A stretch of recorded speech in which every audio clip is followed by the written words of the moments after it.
monitor with our log sheet. And when receiving medications, you have to check the expiry dates also, labeled with that expiry date in our storage room, medications. Then, for example, if they given medications, then they are telling you by December, means until December 31, end of this December. Then, all pharmaceutical product must be relabeled with a BUD once the original manufacturer's container is opened. And for sterile injection, multi-doses vials, the beyond use date is 28 days, 1 month. From the date of opening and puncture, except when the original date is shorter than that. And short-dated drugs that will expire within next 3 months should be identified with this green colored label. 1 month is orange. The medication expired in the current month or any medication that reaches 14 days before expired date are to be removed from the regular shelves in the pharmacy and to be returned in the pharmacy which we are using with this one. Form number Pharma F04/03.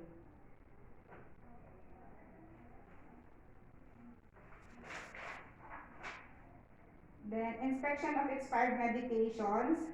The pharmacy will be the one to ensure the checking of expiry dates that they are dispensing from their department.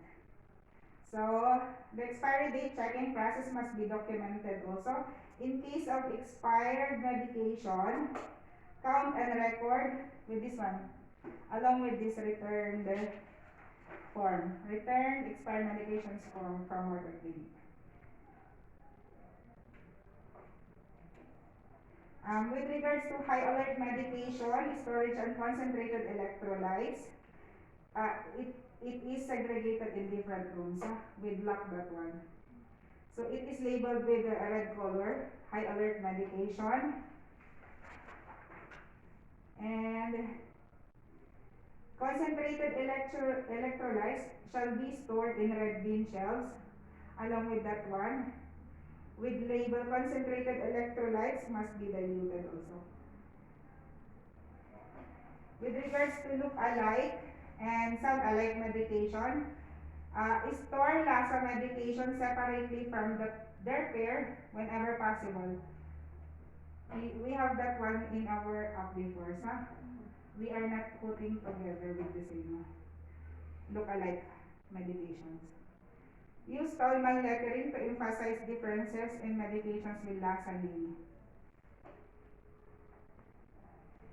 And for multi-drug vial storage, such as inhalers, eye drops, opening date and time must be noted there.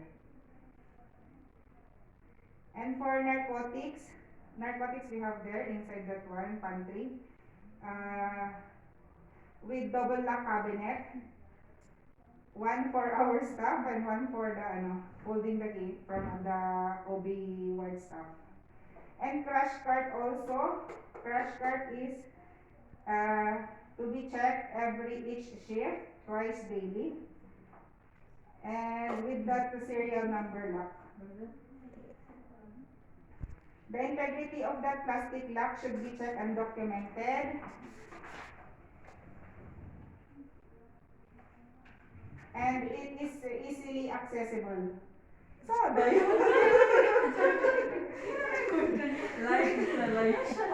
I am making your video. Yes, I will send to you later. Mashallah, we will make YouTube. Yeah. Patient's own medication. Patient's own medications are surrendered in pharmacy during admission to be filled in with our own medication form. And then, during discharge, we will take that medication from the pharmacy. We will inform first the pharmacy that the patient has their own medications and they will surrender and we will give it back to them. Medications area inspection. The pharmacist who is responsible for checking this medication storage room must be monthly basis. It contains the following inspection: the proper storage, security of our medications, high alert and the narcotic, integrity of the medications, high alert, LASA and concentrated electrolyte storage, expiration date and overstocking. So if there is discrepancies also, it must be corrected immediately and coordinate with the pharmacy. And there should be a report, action plan for this one. And shall be sent to the designated department, which is the pharmacy. So, Palas, understood? Any additional, Ma'am Marian? Any questions? Ayun na. Yes, madam? Example of Lasa meds. Oh my God, it's here. Yes, sister. I will tackle later. I will tackle later this one. I will distribute to you. Kalas? Bakla. So, next is handling high alert medication under IPPMM-025. Same with that one. My computer. Then Sequips. Then Sibahi 2018. Then pharmacy. Definition: what is high alert medications? These are drugs that bear a high threatened risk of causing significant patient harm when they are used in error. High alert medication classes. Class or category of medications in which all drugs included are considered high alert, although not listed individually. Critical areas includes ICU and emergency department. So we have our own hospital drug formulary, which should be identified as high alert based on our guidelines approved by our pharmacy and our therapeutic committee. And our hospital drug formulary, high alert medication should be revised yearly.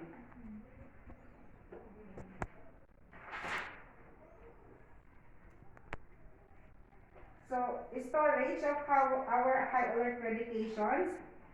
As I said earlier, high alert medications are always stored in the red bin label. Red warning sticker, which is high alert. Storage of concentrated electrolytes should not be kept in the patient's area, such as floor stock, except in critical areas, ICU. And it should be stored in red bin that labeled with name and strength with auxiliary with concentrated electrolytes must be diluted. During ordering and prescribing of our high alert medications, orders should be written on daily basis by our doctors. If there is, order for high alert drugs and should be reviewed by the treating physician daily and as needed as the continuation of the drugs. During verbal and telephone orders, should not be accepted. But for accepting, but it should not be accepted Only- except in emergency life-saving situations. Only accepted in ICU, sir. Yeah, Critical area only. except Yes. in emergency life-saving. Emergency, so there. Preparing and dispensing. How we are preparing for this one? High alert medication should be done by a competent nurses with independent double checking. So how we are doing the independent double checking? Masada? I The surveyor will ask you. Yeah, the surveyor will ask you how we will do the independent double checking. Yes, yes, I want. with seconders. What should Mashallah. we do? We'll check date and expiry date of medication, and we will check with seconders. Calculate the dose also. Dose, yeah. Then compare. Compare. So that is the independent double check should be performed prior for preparing and dispensing of high alert medications. Should be properly labeled with the name of medication, concentration, and expiry date. Then if we are giving this one, we are putting in the, for example, in the IV tubings, Mm. high alert. Yeah, KCl, morphine, or magnesium sulfate. We have red tag already. High alert tags. Yeah. High alert drugs should not be supplied to the wards other than the critical areas as floor stock, except for the dextrose 50/50 as a part of our crash card. Then, all IV infusions containing high alert should be infused with the infusion pump under the close supervision of the attending nurse. Labeled with the name of the patient, medical record number, name of drug, its concentration, infusion rate, infusion time, and initials of the nurses who administers the drug. Where is coming from?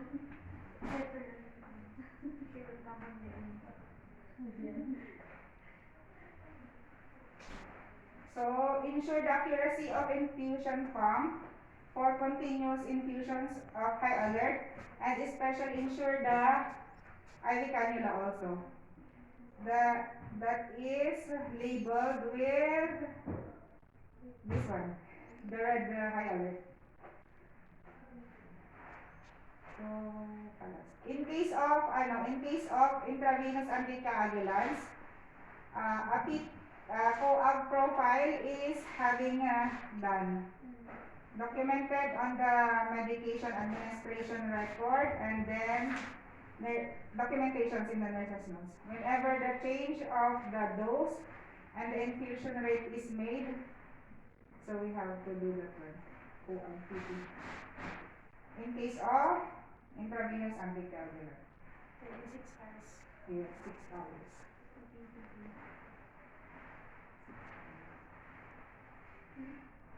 Who will put, you don't have administration record anymore, huh? More. Yeah. So do you put in Oasis? The doctor will put in Oasis?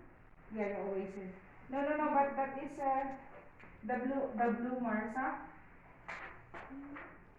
No, Because the pharmacy don't want to say or Mar anymore, huh? They will just say in Oasis. So how they will know that the COAG result, who will enter in Oasis? The doctor will enter in the Oasis. How will the doctor enter in Oasis? The co-op. Result for this IV. we have to inform them. Heparin. Co. The pharmacy should know the Yeah, co-op we result. will inform them also. They can see the Oasis. Mobile number. Enter Who will enter the doctor? the result. Hmm. They can see the Oasis. They can use laboratory in front. So they will check by themselves. The laboratory will, the The pharmacy. pharmacy. Because in our PPG still to write in Mars, huh? No, Mm-hmm. no need. But now no more. So we have to revise this. Yeah. They should revise They the should revise that one. Anyway, this is March 2021, so we will revise. Charot. So next, proper storage of refrigerated medications. Refrigerator temperature is ranging to 2 degrees centigrade to 8. Circulate. 2 to 8. Question in case that the refrigerator is out of the normal temp. I will Actually, tackle also. Nandyan? Yeah, I will tackle also. Sakot. Yeah, I will tackle also. Advance. Yes. Because that is their favorite answer. Yes. I question. Question. Favorite question. So we will go to the latter part. Refrigerated medications must be stored at